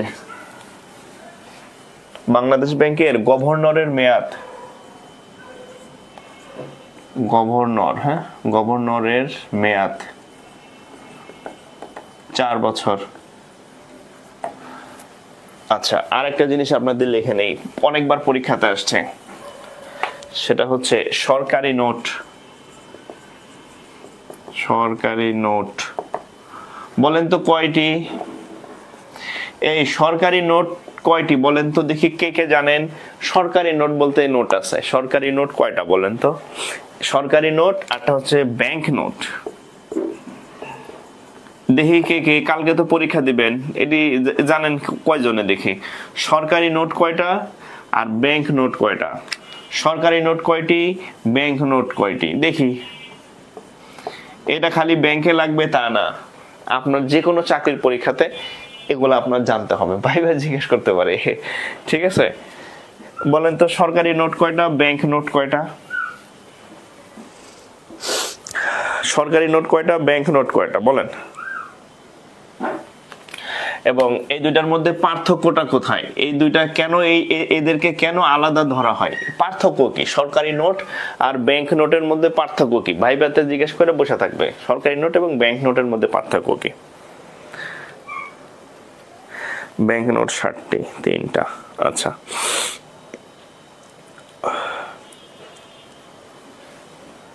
আচ্ছা দেখেন সহজে বলি, ব্যাংক নোটে হচ্ছে, ব্যাংক নোটে সরকারি নোটে অর্থ সচিবের স্বাক্ষর থাকে, সরকারি নোটে অর্থ সচিব এর স্বাক্ষর,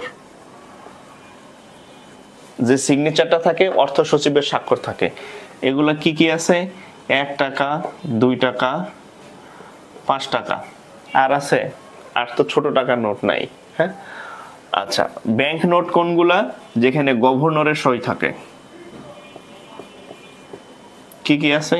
5 টাকা, 10 টাকা, 20 টাকা, 50 টাকা, 100 টাকা, 500 টাকা, 1000।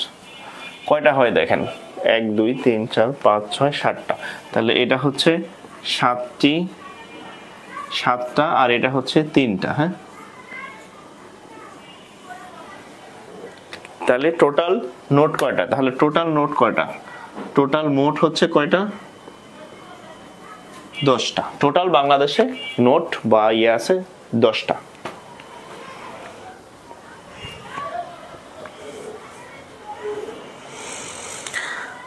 হ্যাঁ, এমডি হৃদয় মিয়া, হৃদয় মিয়া, হ্যাঁ আপনার উত্তর ঠিক আছে। হ্যাঁ হ্যাঁ,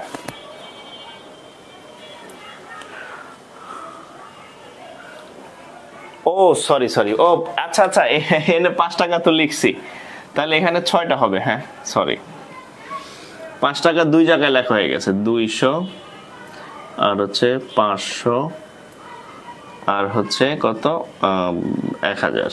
হ্যাঁ, সংখ্যা ঠিক আছে। হ্যাঁ, 1 2 3 4 5 6 7, হ্যাঁ এখানে 7টা, ঠিক আছে 7টা, 3টা 10টা, টোটাল 10টা। হ্যাঁ, এখানে 200টা মিস হয়ে গেছিল। হ্যাঁ, ওকে। 200 টাকার নোটের নোট কি হবে? 200 টাকার নোট ব্যাংক নোট। হ্যাঁ, 200 টাকার নোটে গভর্নরের সই থাকে। ঠিক আছে, আপনারা আজকে গিয়ে চেক করবেন, দেখবেন 5 টাকা পর্যন্ত গভর্নরের সই থাকে না, 10 টাকা থেকে গভর্নরের সই থাকে। গভর্নরের সই থাকলে ব্যাংক নোট, আর যদি অর্থ সচিবের সই থাকে তাহলে সেটা হচ্ছে কি? সরকারি নোট। ওকে, মোট 10টা। ওকে, মোট 10টা। ওকে,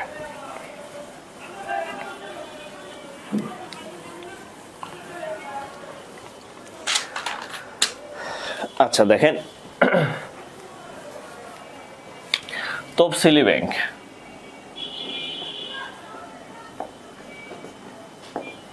বলেন সারাক্ষণ ফেসবুকে থাকেন, তফসিলি ব্যাংক কয়টা? সর্বশ্রেষ্ঠটার নাম কি বলেন? তফসিলি ব্যাংক কয়টা? সর্বশেষ তফসিলি ব্যাংকের নাম কি?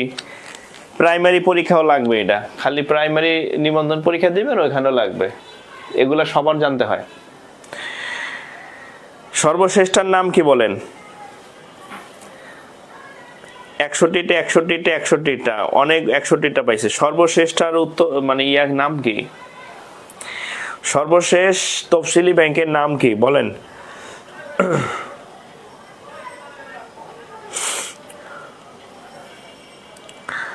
সর্বশেষ তফসিলি ব্যাংকের কি নাম?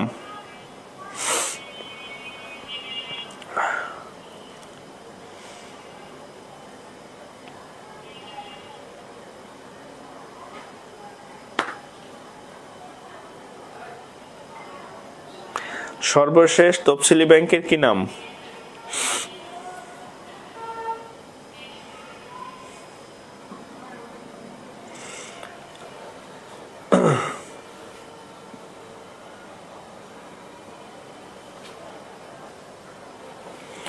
আচ্ছা, বর্তমানে বাংলাদেশে 61টা তফসিলি ব্যাংক আছে, সঠিক। টোটাল 61টা তফসিলি ব্যাংক বর্তমানে বাংলাদেশে আছে। হ্যাঁ, আচ্ছা, আরেকটা জিনিস আপনাদেরকে একটু বলে রাখি, সেটা হচ্ছে তফসিলি ব্যাংক কাদেরকে বলা হয়। তফসিলি ব্যাংক তাদেরকে বলা হয় যারা হচ্ছে, এটা একটু লিখে রাখেন। হ্যাঁ, এটা কিন্তু ভাইভাতে অনেক সময় জিজ্ঞেস করে, বা এমনিতে আপনাদের জানা দরকার তফসিলি ব্যাংক কি। এটা হচ্ছে বাংলাদেশ ব্যাংক অর্ডার 1972। হ্যাঁ, যারা এই দুইটা আইন মাইনা চলে। কোন দুইটা আইন দেখেন, 1 নম্বর Bangladesh bank act, Bangladesh bank order, Bangladesh bank order, Bangladesh bank order 1972। আর হচ্ছে ব্যাংক কোম্পানি অ্যাক্ট 2 নম্বর, bank company, bank company act 1991। এই দুইটা যদি মানে, এই দুইটা মানলে সেটা হচ্ছে তফসিলি ব্যাংক।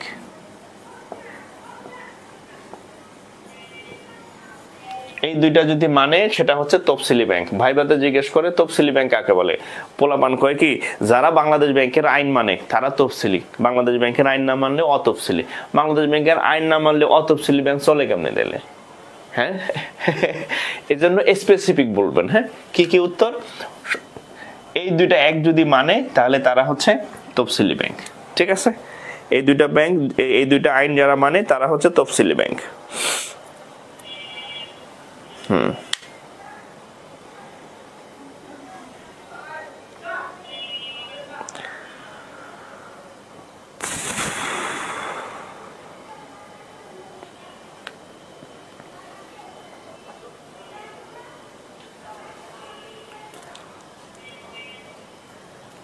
যে সমস্ত ব্যাংক কেন্দ্রীয় ব্যাংকের তালিকায় ভুক্ত সেই সকল ব্যাংক, তালিকায় তো সবই আছে, তালিকায় সবাই আছে, কিন্তু এই দুটো বলতে হবে। আর সর্বশেষ দেখেন সিটিজেন ব্যাংক,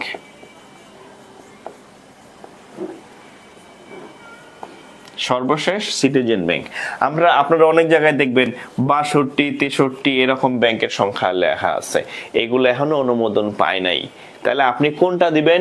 যেটা বাংলাদেশ ব্যাংকের একটা ওয়েবসাইট আছে। হ্যাঁ, বাংলাদেশ ব্যাংকের ওয়েবসাইটে লেখা আছে যে বর্তমানে তফসিলি ব্যাংক 61টা, সর্বশেষ সিটিজেন ব্যাংক 62, 63 যে কয়েকটা নাম প্রস্তাবিত হয়েছে এগুলো এখনো এলাও হয়নি, এই পর্যন্ত হয়েছে। ঠিক আছে, ওকে। বর্তমানে বাণিজ্যিক ব্যাংক কোনটি? আচ্ছা, আমি এটা লিখে দিচ্ছি। হ্যাঁ, দেখেন সর্বশেষ সিটিজেন ব্যাংক। আচ্ছা, সর্বশেষ সিটিজেন ব্যাংক না? আচ্ছা, দেখেন এই ব্যাংকের মধ্যে আবার হচ্ছে অনেকগুলা হচ্ছে ইয়া আছে, আপনার রাষ্ট্রায়ত্ত ব্যাংক আছে। আচ্ছা, দেখেন ব্যাংক, হ্যাঁ, ব্যাংকের অনেকগুলা ক্যাটাগরি আছে। একটা হচ্ছে সরকারি, দেখেন সরকারি, হ্যাঁ, সরকারি বা রাষ্ট্রায়ত্ত। হ্যাঁ, সরকারি বা রাষ্ট্রায়ত্ত বলা হয় এগুলোকে, মানে রাষ্ট্রায়ত্ত। হ্যাঁ, রাষ্ট্রায়ত্ত ব্যাংক। এর মধ্যে 2 ধরনের ব্যাংক আছে। একটা হচ্ছে বাণিজ্যিক ব্যাংক। বাণিজ্যিক ব্যাংক কোনগুলা? যারা বাণিজ্য কার্যক্রম করে। উদাহরণ সোনালী, রূপালী, আর কি আছে, জনতা। হ্যাঁ, জনতা ব্যাংক, এগুলা হচ্ছে বাণিজ্যিক ব্যাংক। আরেকটা হচ্ছে বিশেষায়িত ব্যাংক, স্পেশালাইজড ব্যাংক। বিশেষায়িত ব্যাংক সরকার বিশেষ উদ্দেশ্যে কিছু ব্যাংক বানায়, তাদের স্পেশালাইজড ওই জিনিসটা নিয়ে বেশি কাজ করতে হয়। যেমন বাংলাদেশ কৃষি ব্যাংক মানে বিকেবি, তারপরে রাকাব, বিকেবি, রাকাব মানে রাজশাহী কৃষি উন্নয়ন ব্যাংক, তারপরে পিকেবি প্রবাসী কল্যাণ ব্যাংক। এগুলো হচ্ছে বিশেষায়িত ব্যাংক। ঠিক আছে, বিশেষায়িত তফসিলি ব্যাংক, এটা হচ্ছে আপনার বাণিজ্যিক ব্যাংক। আর প্রাইভেট ব্যাংক আছে কতগুলো। হ্যাঁ, প্রাইভেট ব্যাংক।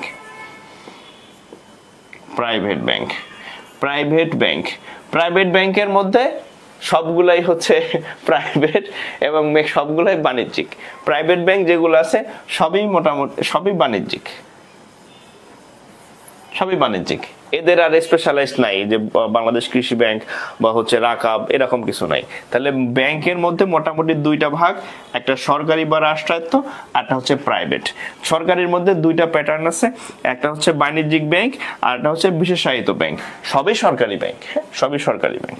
তো আর প্রাইভেট ব্যাংক তো প্রাইভেট ব্যাংকই। প্রাইভেট ব্যাংকের আবার দুইটা টাইপ আছে, এটা আবার একটু লিখে রাখতে পারেন। একটা হচ্ছে দেশি আর একটা হচ্ছে বিদেশি। প্রাইভেট ব্যাংকের মধ্যে দুইটা টাইপ আছে, সরকারি ব্যাংকের দুইটা টাইপ, বাণিজ্যিক বিশেষায়িত। প্রাইভেট ব্যাংকের দুইটা টাইপ, দেশি বিদেশি। ঠিক আছে?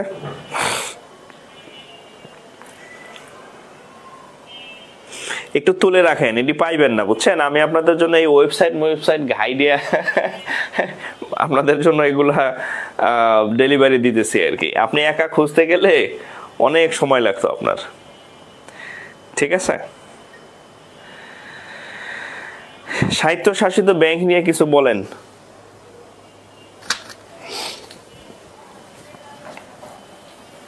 আচ্ছা,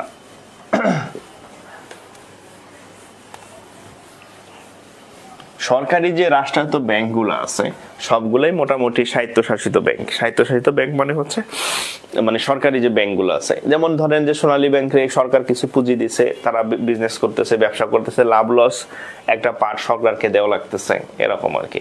আচ্ছা, আরো কিছু ব্যাংক আছে, নন শিডিউল ব্যাংক আছে, যেমন হচ্ছে আনসার ভিডিবি ব্যাংক, তারপর ওরি ব্যাংক, হ্যাঁ, তারপরে হচ্ছে আপনার ওই যে গ্রামীণ ব্যাংক, হ্যাঁ, এগুলা হচ্ছে নন শিডিউল ব্যাংকের মধ্যে পড়ে আর কি। নন শিডিউল ব্যাংক, নন শিডিউল ব্যাংক কি, যারা ওই দুইটা অ্যাক্ট আছে না, একটা হচ্ছে বাংলাদেশ ব্যাংক অর্ডার 1972 আর হচ্ছে ব্যাংক কোম্পানি অ্যাক্ট 1991, এই দুইটাকে যারা ফুললি ফলো করে না শিডিউল ব্যাংকের মতো, তারাই হচ্ছে নন শিডিউল ব্যাংক আর কি। হ্যাঁ, তারাই হচ্ছে নন শিডিউল ব্যাংক। আচ্ছা,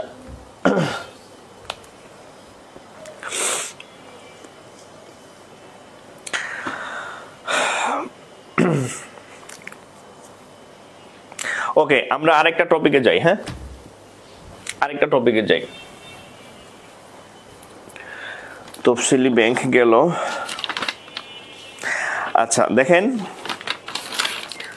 বলেন তো বাংলাদেশের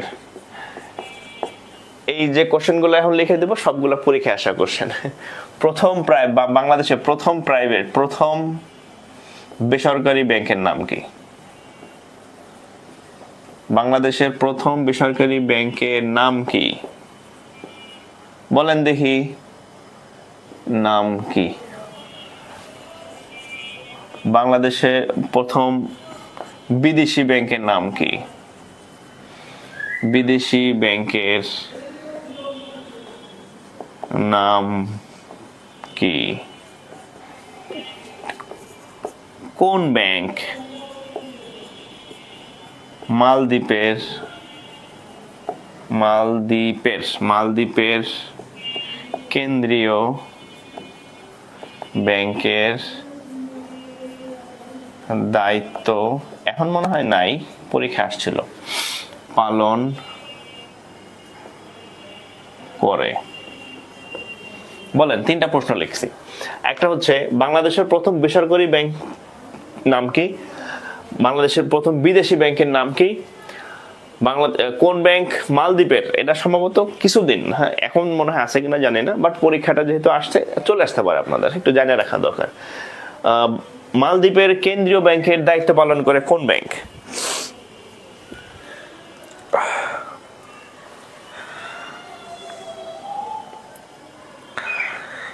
AB bank, IFC bank. Mohammad Mustakim Billah, হ্যাঁ ঠিক আছে। প্রীতি রানী সূত্রধর, আচ্ছা, IFIC bank. Standard chartered bank, IC পালন করে। এমডি হৃদয় মিয়ার হ্যাঁ, বেসরকারি ব্যাংকের নাম হচ্ছে এবি ব্যাংক। এবি ব্যাংকের হচ্ছে আরব বাংলাদেশ ব্যাংক। হ্যাঁ, এবি ব্যাংকের যদি ফুল নেম বলেন, এটাকে বলা হয় আরব বাংলাদেশ, আরব বাংলাদেশ ব্যাংক, হ্যাঁ, এবি ব্যাংক বা আরব বাংলাদেশ ব্যাংক। প্রথম বিদেশি ব্যাংকের নাম হচ্ছে স্ট্যান্ডার্ড চার্টার্ড।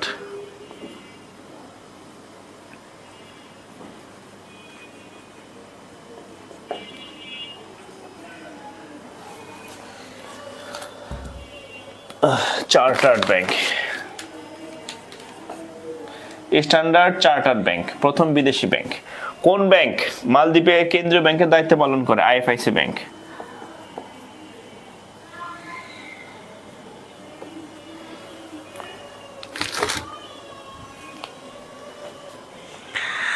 মৌ মিস্ত্রি, হ্যাঁ, এবি ব্যাংক। স্যার ইউটিউব থেকে রেকর্ড ক্লাস করলে কি ভালো প্রিপারেশন নেওয়া যায়, একটু বলবেন। মোশাররফ ভাই বলছেন ইউটিউব থেকে আপনি অনেক কিছু শেখার আছে, আপনি যদি শিখতে পারেন ইউটিউব থেকে অনেক কিছু শেখা সম্ভব। কিন্তু আসলে ইউটিউবে অনেক রিসোর্স আছে, বিদেশি অনেক, যে কোনো টপিকের বিদেশি অনেক স্পিকার আছে বা ইয়ে আছে। বাট আপনি তো চাকরি করেন বাংলাদেশে, সো বাংলাদেশের জব সেক্টরের যে প্রিপারেশন এই সম্পর্কে গুছানো অনেক স্যারের ভিডিও আছে, বাট আপনি কতটা উপকৃত হবেন সেটা আপনার উপর ডিপেন্ড করে। বাট আপনি যদি ডিটারমাইন হন তাহলে ওখানে শেখার অনেক কিছুই আছে, হ্যাঁ, ওখানে অনেক কিছুই আছে, ইউ ক্যান ট্রাই। আচ্ছা, আর আরেকটা বলি, আজকের ক্লাসে তো দেখছেন অনেক ব্যতিক্রমী জিনিস শেখাইতেছেন, এটা কিন্তু আপনি দেখবেন 2 দিন পরে খুঁজে পাবেন না। সো হচ্ছে আপনি শেয়ার করলে আপনার টাইমলাইনে সেভ থাকবে, তাহলে আপনি 6 মাস পরেও আবার আপনার টাইমলাইনে ঢুকলে এই ব্যতিক্রমী ইনফরমেশনগুলো মানে পাবেন আর কি, তা না হলে কিন্তু পাবেন না। সো নিজের কাছে সেভ রাখেন, হ্যাঁ। আচ্ছা, আরো অনেক কিছু হাবিজাবি আছে। ও, আরেকটা জিনিস আপনাদের শেখা দরকার, হ্যাঁ। বলেন তো এমআরএ কি? এমআরএ বলেন তো দেখি কে কে পারে, পরীক্ষায় আসছে অনেকবার। এমআরএ বলেন দেখি, এমআরএ কি? এটার কিছুদিন আগে একটা সার্কুলার হয়েছিল এমআরএ তে। এমআরএ কি বলেন?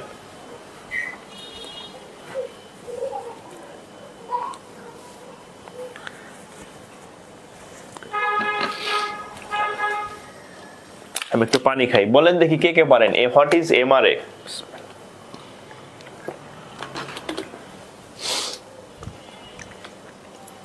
Market rate price. Nipu Chakraborty চেষ্টা করছেন, অনেক ধন্যবাদ। Micro credit regulatory authority, Shahidul Zahir, হ্যাঁ হয়েছে।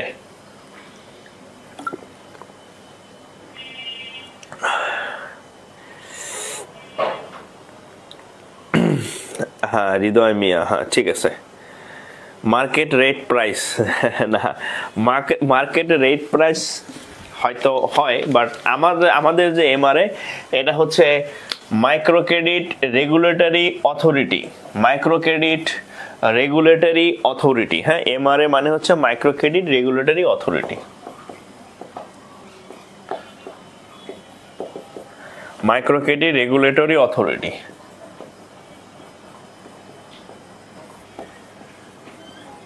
অথরিটি এটা হচ্ছে কি, বাংলাদেশের যত ক্ষুদ্র ঋণ প্রতিষ্ঠান আছে, মাইক্রো ক্রেডিট মানে ক্ষুদ্র ঋণ, ক্ষুদ্র ঋণের যত প্রতিষ্ঠানগুলো আছে এগুলাকে কন্ট্রোল করে এমআরএ। এবং এই এমআরএ হচ্ছে পূর্বে বাংলাদেশ ব্যাংকের একটা অঙ্গ সংগঠন ছিল, বাংলাদেশ ব্যাংকের একটা পার্ট ছিল, পরে এমআরএ কে আলাদা করে দেওয়া হয়েছে, হ্যাঁ। তাহলে এমআরএ হচ্ছে মাইক্রো ক্রেডিট রেগুলেটরি অথরিটি, এটা বাংলাদেশের যত ক্ষুদ্র ঋণ আছে, যত প্রতিষ্ঠান আছে সবগুলোকে নিয়ন্ত্রণ করে।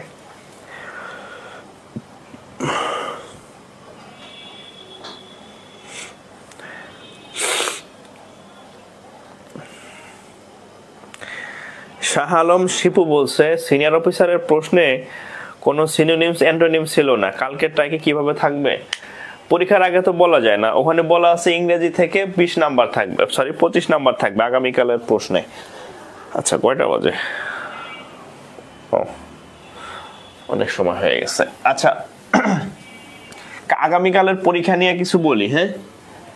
আগামীকালের পরীক্ষা নিয়ে কিছু বলি আমরা,